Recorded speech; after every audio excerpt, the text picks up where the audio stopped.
Shalom Bapak Ibu Saudara terkasih dalam Tuhan. Puji Tuhan, kita berjumpa lagi di konten YouTube channel pribadi saya, yaitu Jeffrey Acana Channel. Bapak Ibu Saudara, senang sekali saya bisa sharing, saya bisa berbagi dengan Bapak Ibu Saudara mengenai apa yang Tuhan taruh di hati saya. Hari-hari ini Tuhan sedang menaruh sesuatu dalam diri saya tentang duri dalam daging. Sudah 2 konten terakhir saya ini berbicara tentang duri dalam daging. Yang pertama, kedua, dan sekarang saya tetap masih mau lanjut dengan duri dalam daging yang ketiga. Bapak Ibu Saudara, kenapa hal ini menjadi penting? Supaya kita sadar bahwa apa yang terjadi dalam hidup kita itu bukan hukuman Tuhan. Bukan karena kita melakukan kesalahan. Ada banyak orang, Bapak Ibu Saudara, ketika terjadi sesuatu yang tidak baik dalam dirinya, lalu dia mulai mengoreksi dirinya. Benar nggak mengoreksi diri? Sangat betul. Kita harus mengoreksi diri kita dalam segala hal. Tetapi jangan sampai kita merasa bahwa kita ini sedang dihukum Tuhan, kita ini sedang dihajar oleh Tuhan dan sebagainya. Sebab ada saatnya, Bapak Ibu Saudara, bukan karena semuanya itu, tetapi memang Tuhan meletakkan duri dalam daging kita hanya supaya untuk menjaga hati, pikiran kita, dan segala sesuatu yang ada pada kita. Ya, nah Bapak Ibu Saudara, di konten yang sebelum-sebelumnya saya ada bicara panjang lebar tentang Tuhan izinkan John Wesley mempunyai istri yang menjadi duri dalam dagingnya. Di konten yang kedua saya berbicara banyak juga hamba Tuhan yang dipakai Tuhan luar biasa secara dahsyat, tetapi justru ada duri dalam dagingnya.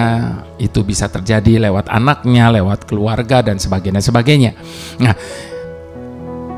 pada kesempatan kali ini saya akan lanjut dengan duri dalam daging yang ketiga. Namun sebelumnya kita berdoa terlebih dahulu. Bapa, kami mengucap syukur kalau hari ini kami boleh ada sebagaimana kami ada karena kami percaya. Kami ada hari ini semua hanya oleh karena proses dan pembentukan daripadamu. Ketika Engkau memproses kami, ketika Engkau membentuk hidup kami, tentunya hal itu tidak menyenangkan bagi kami. Kami merasa sakit, kami merasa tidak berdaya. Tetapi pada akhirnya kami harus akui Engkau menjadikan segala sesuatunya indah. Itu sebabnya Bapa, kami bersyukur untuk keberadaan kami saat ini. Sekuat apapun kami hari ini, selemah apapun kami hari ini, semampu apapun kami hari ini, setidak berdayanya apapun kami hari ini, kami tahu semua tetap ada di dalam pengawasan-Mu. Terima kasih Bapa. Sertai kami dalam renungan yang singkat ini, dan berbicaralah kepada kami secara pribadi. Dalam nama Tuhan Yesus, haleluya. Amin. Saya masih mengutip ayat yang kemarin, Bapak Ibu Saudara. 2 Korintus 12 ayat yang ke-7 sampai ke-10. Persis dengan ayat yang kemarin, cuma saya mau bahas mengenai ayat yang lainnya. Dan supaya aku jangan meninggikan diri karena pernyataan-pernyataan yang luar biasa itu, maka aku diberi sesuatu duri dalam dagingku, yaitu seorang utusan iblis untuk menggocoh aku, supaya aku jangan meninggikan diri. Tentang hal itu aku sudah 3 kali berseru kepada Tuhan supaya utusan iblis itu mundur daripadaku. Tetapi jawab Tuhan kepadaku, cukuplah kasih karuniaku bagimu, sebab justru dalam kelemahanlah kuasaku menjadi sempurna. Sebab itu aku terlebih suka aku bermegah dalam kelemahanku daripada supaya kuasa Kristus turun menaungi aku. Karena itu aku senang dan aku rela di dalam kelemahan, di dalam siksaan, di dalam kesukaran, di dalam penganiayaan dan kesesakan oleh karena Kristus. Sebab jika aku lemah, maka aku kuat. Nah, Bapak Ibu Saudara, saya mau mengutip sekali lagi ayat yang ke-9. Tadi dikatakan, tetapi jawab Tuhan kepadaku, cukuplah kasih karuniaku bagimu. Sebab justru dalam kelemahanlah kuasaku menjadi sempurna. Sebab itu aku terlebih suka aku bermegah dalam kelemahanku, supaya kuasa Kristus turun menaungi aku. Nah, Bapak Ibu Saudara, dalam bukunya yang berjudul Gold in the Making, Ron Lee Davis bercerita tentang seorang pria yang bernama Don. Pada suatu hari Don merasa ada sesuatu tumbuh di telinga kirinya. Ternyata itu adalah kanker. Don sangat cemas. Dan dalam kecemasannya, ia membaca Roma 8 ayat yang ke-28 yang berkata, kita tahu sekarang bahwa Tuhan turut bekerja di dalam segala sesuatu untuk mendatangkan kebaikan bagi mereka yang mengasihi Dia, yaitu bagi mereka yang terpanggil sesuai dengan rencana Tuhan. Ayat ini menguatkan hatinya, dan ia sadar jika ia membuat dirinya berguna bagi Tuhan, Tuhan akan mengerjakan sesuatu yang baik. Don kemudian berdoa, Tuhan, aku tahu Engkau adalah tabib agung, dan aku tahu Engkau dapat menyembuhkanku. Tapi Tuhan, kalau Engkau hendak memberi sesuatu yang lebih baik dari hidupku ini, dengan membiarkan aku menderita penyakit kanker, maka biarlah kanker itu tetap ada. Bapak Ibu Saudara, bukankah ini sebuah doa yang luar biasa? Dan saya rasa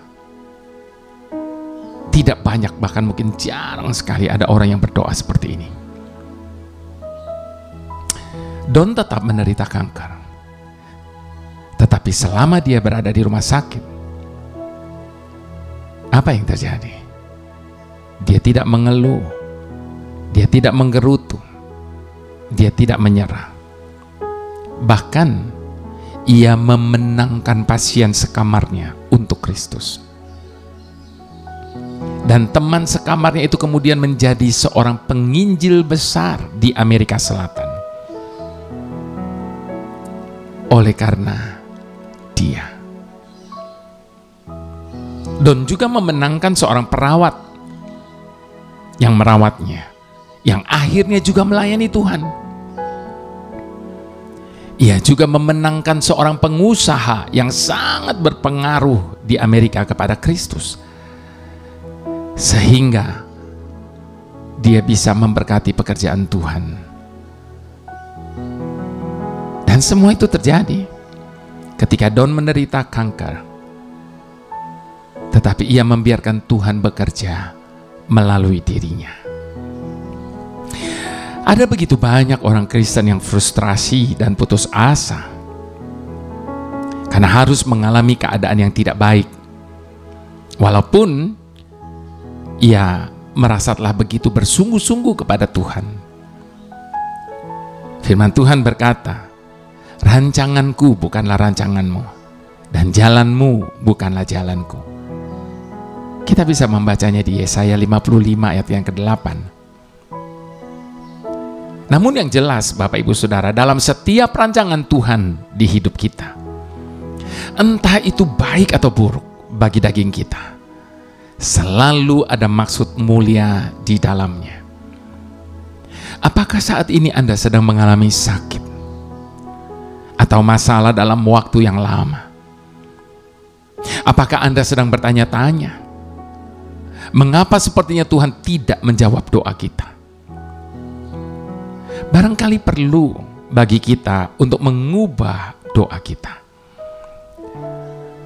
Mari belajar untuk memiliki iman seperti Paulus yang berkata, sebab itu terlebih suka aku bermegah atas kelemahanku, supaya kuasa Kristus turun menaungi aku. Segala sesuatu dalam hidup ini dapat dipergunakan untuk kebaikan oleh Tuhan. Pertanyaannya adalah, apakah kita bersedia dan mau menunjukkan kedewasaan untuk menerima maksud terbaik yang Tuhan telah siapkan untuk ditunjukkan kepada kita. Bapak Ibu Saudara, Tuhan jauh lebih tahu hal terbaik yang akan diberikannya untuk menjawab setiap doa-doa kita.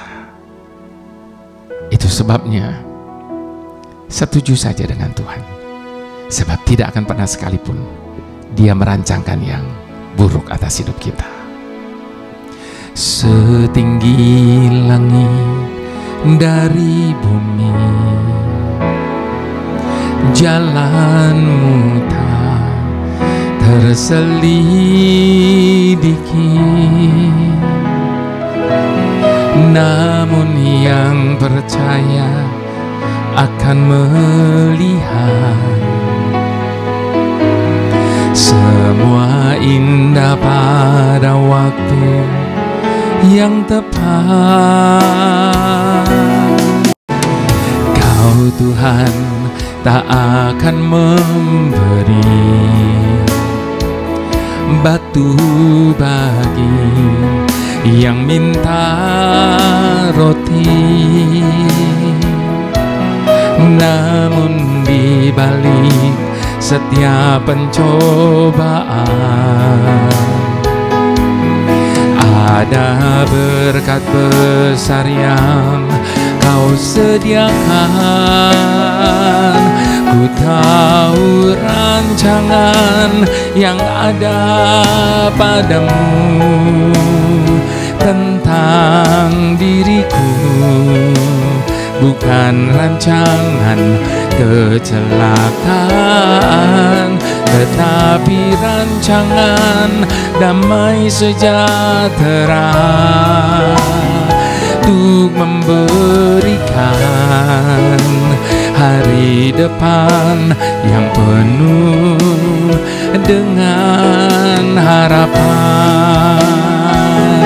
Ku tahu rancangan yang ada padamu tentang diriku, bukan rancangan kecelakaan, tetapi rancangan damai sejahtera untuk memberikan hari depan yang penuh dengan harapan.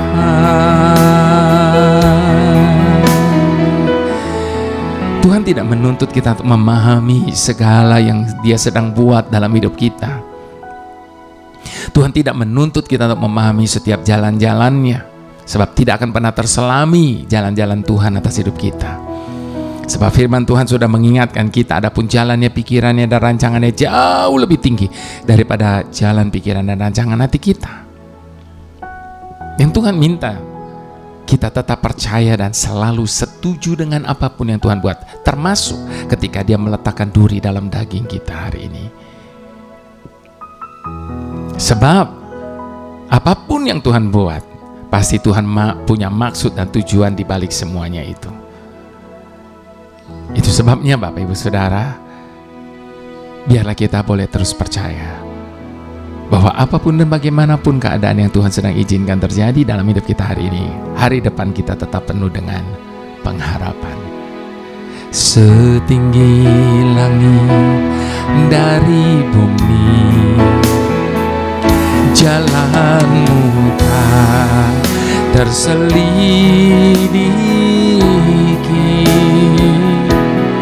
namun yang percaya akan melihat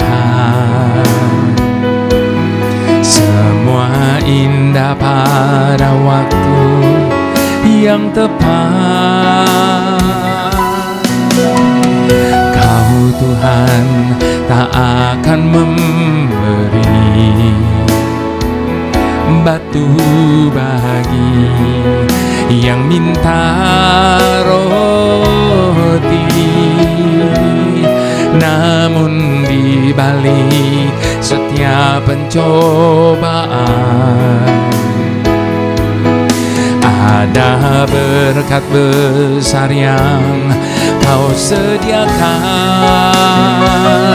Ku tahu rancangan yang ada padamu tentang diriku, bukan rancangan kecelakaan, tetapi rancangan damai sejahtera, untuk memberikan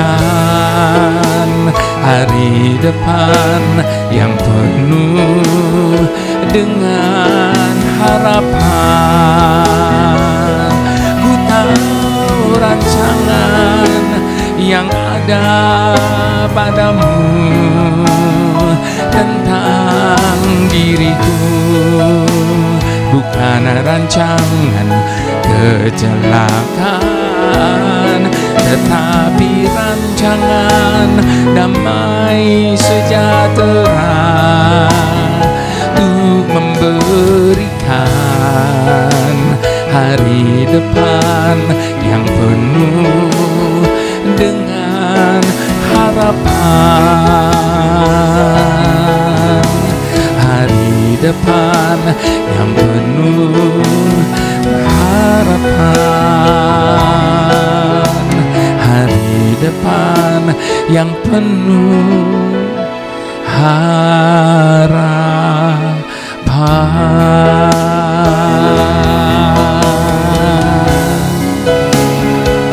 Kami percaya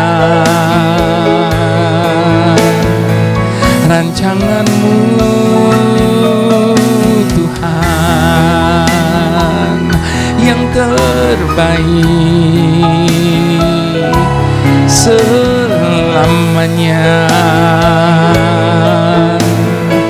Ini keyakinan kami Tuhan, bahwa rancangan-Mu itu yang paling sempurna dalam hidup kami. Sedemikian sempurnanya sampai-sampai pikiran kami seringkali tidak mampu untuk menyelaminya. Namun di tengah-tengah ketidakmampuan kami untuk menyelami segala jalan-jalan-Mu itu Tuhan, kami mau tetap setuju dengan Engkau. Apapun yang Kau buat, apapun yang Kau sedang izinkan terjadi dalam hidup kami hari ini, sekalipun kami belum bisa pahami, kami tetap mau setuju dengan Engkau ya Tuhan. Haleluya, terima kasih Bapa, terima kasih Bapa yang paling mengerti kami. Belakangan ini kami telah merangkai rencana-rencana dan mencatat tujuan segala apa yang menjadi tujuan kami, hal-hal yang kami ingin raih. Lalu rencana itu menyentak kami. Dapatkah kami mencapai rencana itu dengan kekuatan kami sendiri? Dapatkah kami mencapai tujuan kami tanpa bimbingan-Mu? Bahkan kami tidak dapat melihat fajar menyingsing esok hari. Bagaimana kami dapat menjabarkan jalan hidup kami menuju matahari terbenam? Kami mengetahui hal ini karena kami telah berusaha merencanakan kehidupan kami tanpa melibatkan Engkau. Itu sebabnya jalan kami menjadi begitu panjang dan gelap. Kami tersesat dan tidak menemukan jalan. Bahkan apa yang kami pikirkan, apa yang kami harapkan, justru menjadi duri bagi kami sendiri. Karena kami melakukannya tanpa mengikut sertakan campur tangan-Mu. Engkau izinkan segala sesuatu terjadi dalam hidup kami, bahkan yang kami rasa begitu pahit, dengan tujuan agar kami berserah dan menyerah hanya kepadamu. Hidup kami ini milik-Mu ya Tuhan. Engkau bebas melakukan apa saja terhadap diri kami ini. Sementara itu berikan kami kerendahan hati untuk menerima segala keputusan-Mu, baik atau buruk bagi daging kami. Karena kami percaya semua itu hanya cara-Mu untuk menggenapi segala rencana-Mu atas hidup kami. Sekarang Bapa, kami menghampiri-Mu, memohon kepadamu hal yang telah kami singkirkan selama ini. Pimpinan dan petunjuk-Mu, tolong ampuni kami, karena kami telah menolak-Mu dan mengabaikan pengajaran-Mu. campur tanganlah dalam hidup kami. Ini doa kami Bapa. Mari semua sama-sama katakan amin.